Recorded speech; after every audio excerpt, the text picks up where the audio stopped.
everyone, Kelly here, and welcome to the 10th day of Bookmas. And today we're going to talk about my least favorite books of 2022.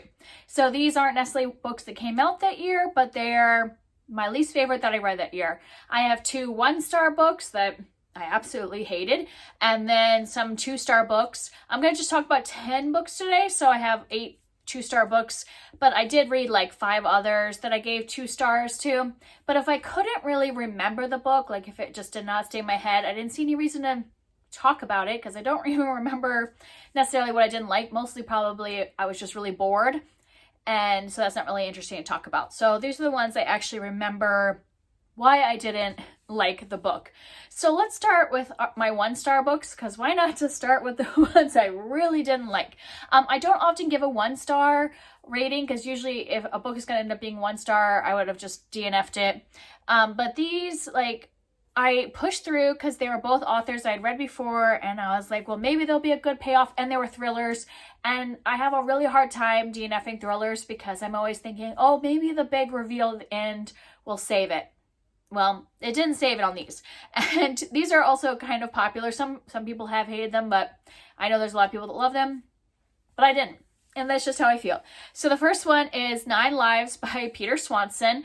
And this one was about, it's hard to tell because like I know exactly what this was about because it's an exact copy of a classic mystery thriller book.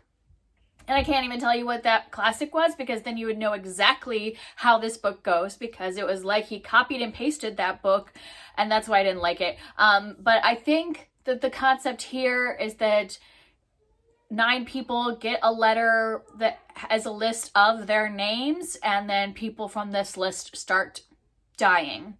And so we're trying to figure out who is killing them and why are they on a list and all that stuff. But yeah, like I said, it's a complete copy of a different book. And so like, I don't often say a book should never have been published, but I feel like this book should never have even been published, because sometimes when you are mimicking like an older classic, that's fine, but like go somewhere else, like breathe some new life into it. But it ended exactly the same way as the classic. And so I was like, yeah, nothing new here, and wasn't even interesting throughout, in my opinion. So 1 star, and I think I'm done with Peter Swanson because every single book that I've read from him has been like inspired by other classic like thrillers. And so like it doesn't seem like he's writing anything new. He's just like taking other things and, you know, like taking from them. And like the other ones I had read weren't as much of a copy and paste, but I'm like, now he's just getting to the point where he's not even like changing them at all, because he's making money off of, you know, like retelling other books. So I think I'm done with this author. And then the next one that was 1 star was The House Across the Lake by Riley Sager. And I usually enjoy Riley Sager books. Like, I would say most of the time they're 3 or 4 stars because I find them entertaining, like the twists and turns, and like engaging. This one I was not engaged. I hated the main character. It's just like that, so like, you know, the drunk main character who like, you know, it's always a drunk female main character in these thrillers that is completely unreliable. And it was really bad in this one because there were key things that were being held from us as the reader, but we are yet in her head in first person.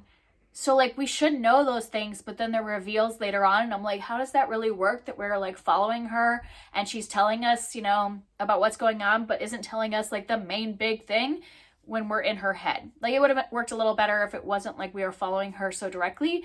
Yeah, and I guess I didn't even say what this is about. This is about a woman who her family owns a lake house, and after like you know, her husband has died and she has gone to, you know, gotten into drinking, and that has like caused her a lot of problems at work and stuff, and her mom's famous, and so her mom's like, you're gonna go to the lake house and you are just like basically have to stay at the lake house until you can get control of your life. And then there's this house across the lake that she's like, you know, spying on, and she becomes kind of obsessed with this couple and thinking that the husband's doing something to the wife.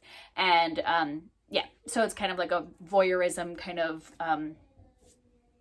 thriller with an unreliable narrator, which is so like, once again, cliche, but then it goes completely off the rails in the second half. And like I said, she's holding back stuff even though we're in her head, and then we find it and I'm like, yeah, I don't really care, and I did not enjoy like any of this, and I kept thinking it was gonna like at least become entertaining, and then I just think I was hate reading it just to find out what the end was.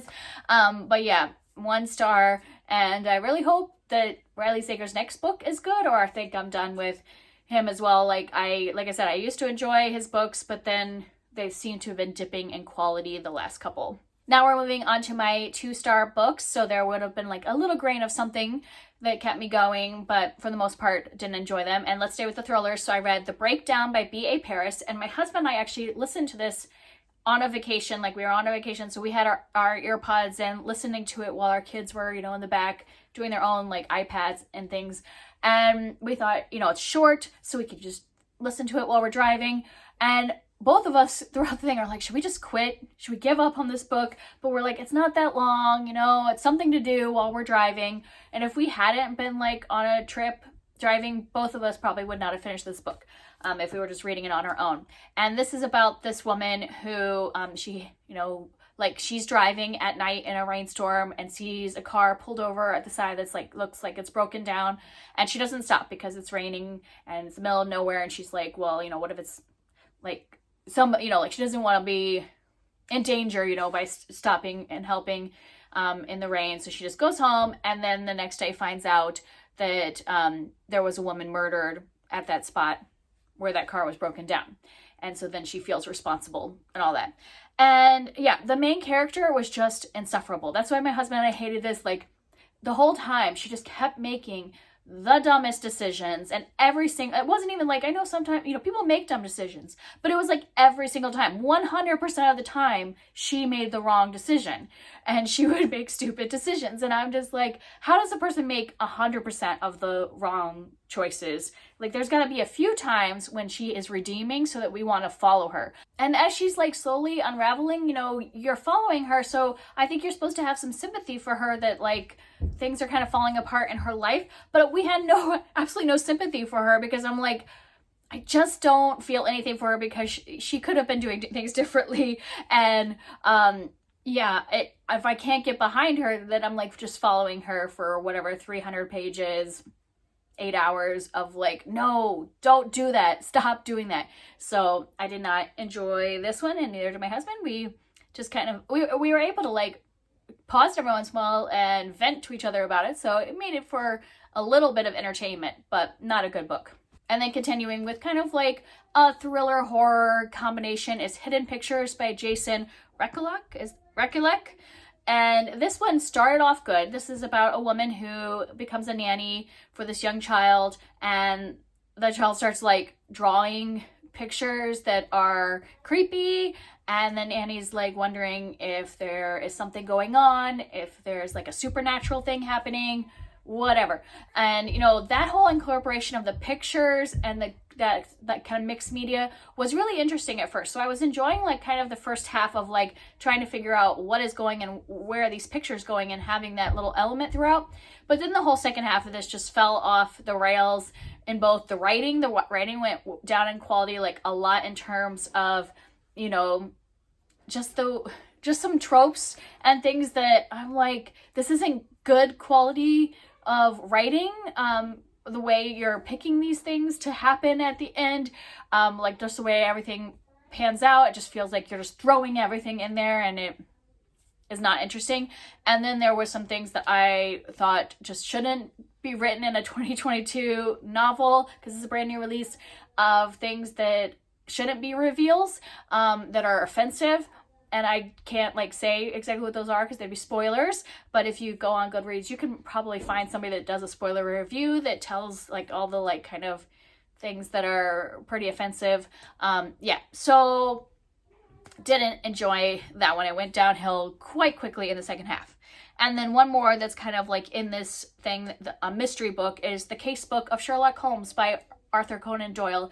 This is the very last collection of short stories, and so that you could kind of tell that he was done writing and was doing it just for the money at this point, because there's no heart in these. Like a lot of the earlier stories, I feel like Sherlock and Watson, like their relationship with each other and kind of the way they interact with the crimes, I think has a lot of heart. And is interesting, where I didn't feel like these stories were interesting at all.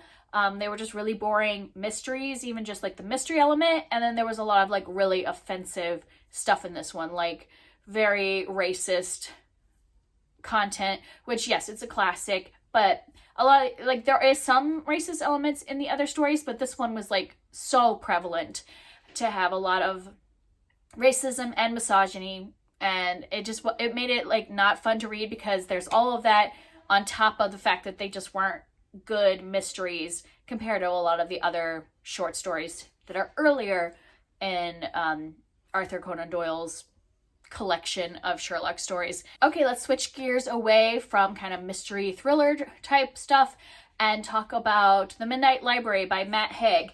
And this one, a lot of people really loved this book. It just did not work for me. I probably shouldn't have like pushed through and read the whole thing, but I was reading it as a buddy read with some other people, and I was like, everybody else is like loving it. Something wrong with me. Maybe there's something that'll redeem it. But I just continued to dislike the whole thing. Sorry, I'm losing my train of thought because my kids like keep interrupting like every couple minutes. But yeah, this didn't work for me. This is about a woman who ends up kind of in this like purgatory situation. Like, this library is purgatory, and she gets to make different choices about moments in her life and see if she likes them better. Like if that life trajectory would have been better. Yeah. And it was basically a lot about mental health with it, which is fine. I think it's fine to like put a lot of elements of talking about struggling with mental health and all that in a book, but instead of it incorporating seamlessly with the like story, it felt like reading a self-help book that was trying to be fiction. And I just didn't find it interesting. I found it very repetitive. I knew like the whole time what the trajectory was going to be, and it just didn't propel me towards that ending. I just found it boring, and yeah, I didn't like it. But I know a lot of people loved it, but it just was not for me personally. And then another one that a lot of people love that didn't work for me is Practical Magic by Alice Hoffman. This series is pretty popular. She's written some prequels and sequel, and a lot of people talk about them when they're talking about like which books.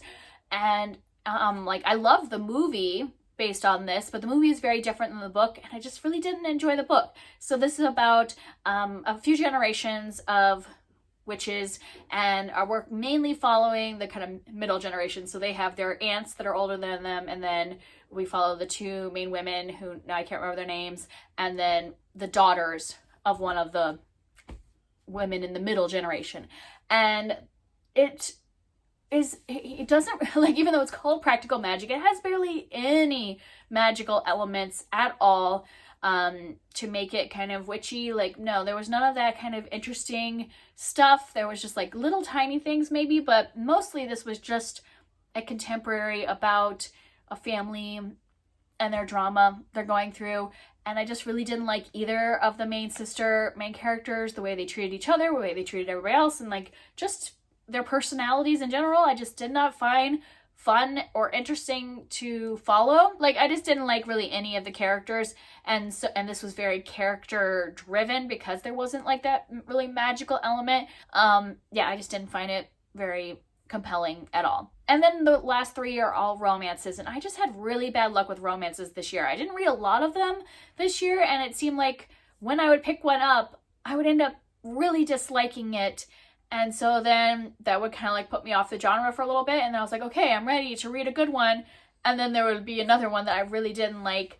And I think there was like maybe a couple that I did like enjoy throughout the year. But for the most part, I ended up with a lot of like 2 and 3 star romances. So it just wasn't my year for romances. I'm not picking the right ones, I guess, this year. So one of those was The Roughest Draft by Emily Wibberley and Austin Sigmund Broca. And I picked this one up because I have liked their young adult romances and thought they were cute, but I'm kind of like not really enjoying young adult romances anymore. And this was their first adult book. So I'm like, oh, okay, I'll give them a try and see if I like their adult romances. And this one was not good in my opinion. I did not enjoy like anything about this book, and I shouldn't have even finished it. But I kept thinking, I've read these authors before, like maybe something good will come from it, but did not enjoy anything about this. It's about like 2 people who used to be a writing duo, and then something had happened in their relationship to make them like stop writing together, but then they have to do like one more thing because they're under contract, so they have to come back together, and they like basically hate each other. So it's like a hate to love, but like it's the kind of hate to love where I'm like, you genuinely should not be together because you are so mean and horrible and nasty to each other, and like just are nasty people in general, and I just don't want you to have a happy ending. Or maybe you should be together because you're so nasty, you shouldn't be with other people. So yeah, I just did not like the main characters and didn't like the way they treated each other or really anybody else. So yeah, I just did not like much about this romance because I couldn't get behind either of the main characters. And then, you know, there was so many people, you know, watching Bridgerton this year and reading Bridgerton. And so I had watched the first 2 seasons, and then I was like, well, I'll try one of the books and see how I like it. But I had heard that like kind of the first few books, they were the male characters were alpha males, and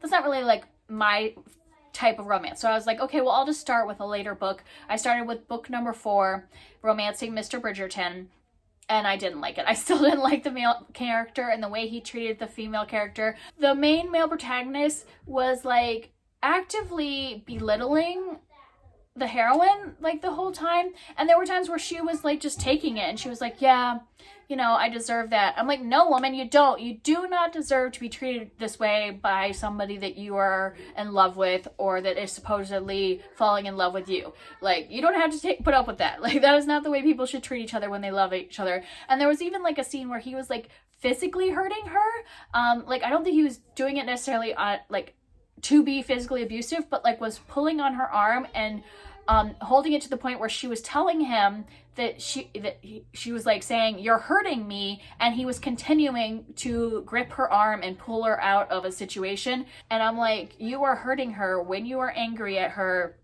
and she's saying that you are hurting her, that I'm just like, I can't be in support of you anymore. And so yeah, I just didn't like them because I just felt like he was not treating her well.